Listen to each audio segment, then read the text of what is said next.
Welcome back to another episode of Saline Speaks. Today I'm joined by Paul Hynek, who is the president of the Saline School Board.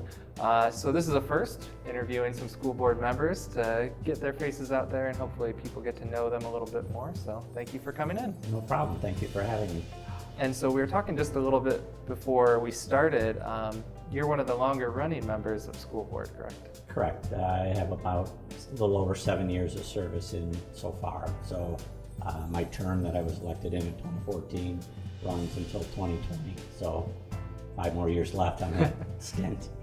And what originally led you to want to join the school board or become a member? Well, for me, it was kind of a natural progression. My wife and I did a lot of work in the school buildings, sports with our children. So after I was on the long range planning committee, a couple citizens approached me about running for the board. So I considered it and I ran and actually won the election. So didn't really know what I was getting into, but it's all been a really great experience. That's great. And so people get to know you a little bit more. What's your professional background outside of the schools? Professionally, my career path is information technology. I've been in that field for 36 years, primarily in healthcare insurance has been the companies I've worked with for most of my career. Right now I've been downtown Detroit for 5 years, which I'm enjoying immensely, and work for a company called Meridian Health Plan right now. You've had a little bit of a trek with this snow lately. It's not been bad if you leave at 5:30 in the morning. There's not a lot of traffic. So jumping back a little bit, in terms of what the school board does as a body as a whole, can you kind of enlighten someone if they weren't familiar?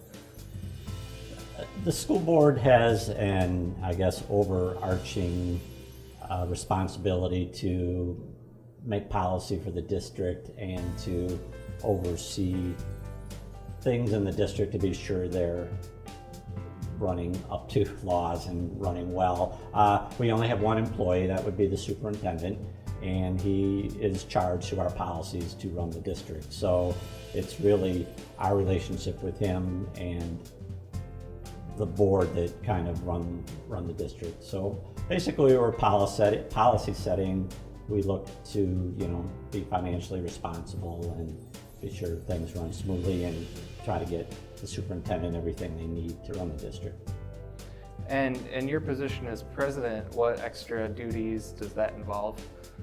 Typically, I would be the spokesperson for the board. The board speaks as one, so we don't, board members are free to comment when they need to, but we typically would, present a unified front on most issues.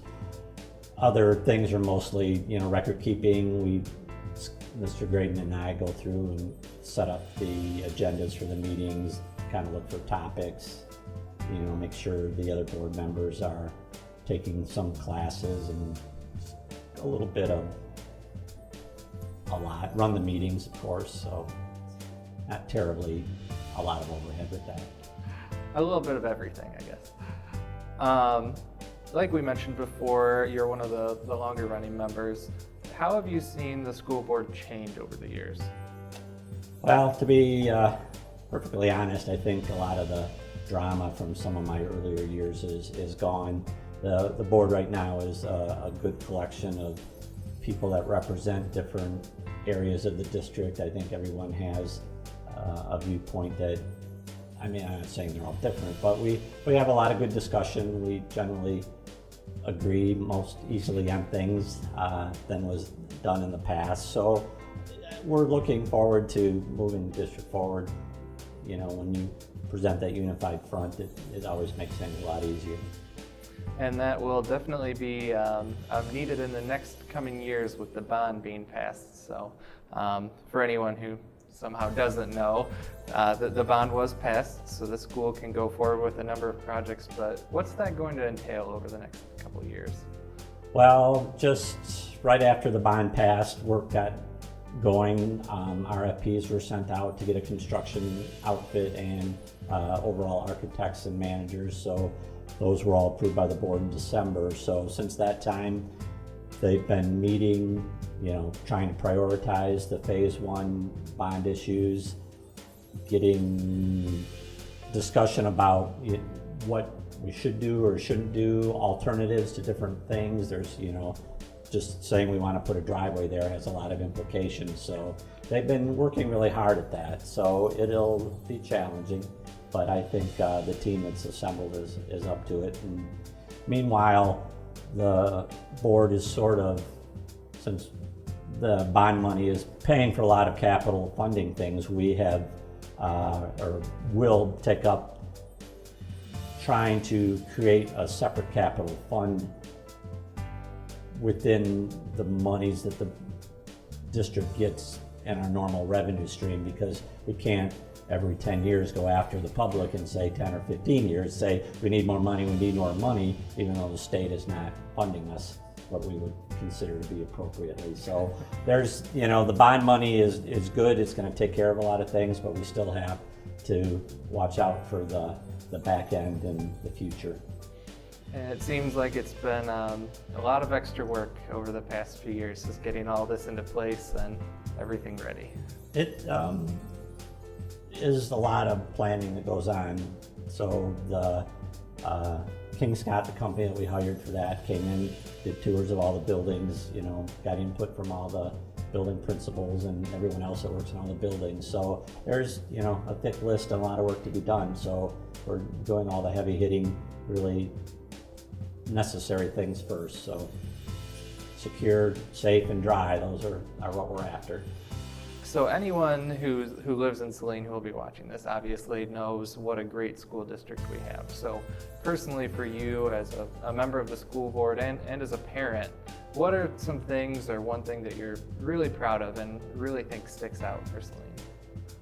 Well, there are so many things. I mean, if academics, athletics, the arts, everything from preschool to our young adult program, I think we do on a really excellent basis. It's amazing to me that we are on the lower end of state funding, yet we produced so many good things. So we do a lot with a little, and that's really a testament to the employees in the district that work hard every day and do their jobs, and the community in general. I mean, it takes a village, and we have tremendous support from the community and the schools, which is, a good thing to have. And so going forward in your term through 2020, kind of what are some things you want to see happen or some goals we can achieve? I think the bigger goal is to be sure that the district's financially stable. I mean, we've spent a lot of time getting the district in financially good shape through a very up and down, uneven economy, and the legislature doesn't do us favors when they keep shifting the patterns of how they're going to fund us. So I think if we leave a good financial base, then people can shift to the academic side, doing more work with that and not have to worry about where the funding's coming from. I think that since that financial stability is there, that we need to then look at the employees who did give up stuff in the past to make the budgets work, that when we can, we should give back to the employees. And the third thing I think that is really critical that I've been working on lately is communication between the board and all of our stakeholders. There's, I think, impression out there that we're, the big bad board, but that, is really not the truth. We're always willing to take in input and give input, and it's an important thing that I think has lacked a little bit way in the past. Well, jumping off that communication comment, what are some ways that people can find out what's going on with the school board or get in touch with you? Or well, we do have a web page on the school site. On that site, there is videos of all of our first meetings of the month, which I actually have gone back and looked at them because I forgot something that might have been said or something. So that's a good resource. There's I'm sure a link there where you can email the board. You can email any one of us. We all have Saline Area Schools email addresses. So there's, I think our numbers are listed in somewhere online. There's a list of who the board members are, numbers, names. So there's many ways, or just call the district offices and tell them you want to get a hold of us. I got a call the other day from somebody. So we're not hard to get a hold of, and we're not scary people. So. Great. Well, we'll be sure to put up the information with those links and whatnot after the interview, but thank you for being the first school board member to come on to Saline Speaks. I appreciate it. And thank you everyone for watching. Thanks, Jason.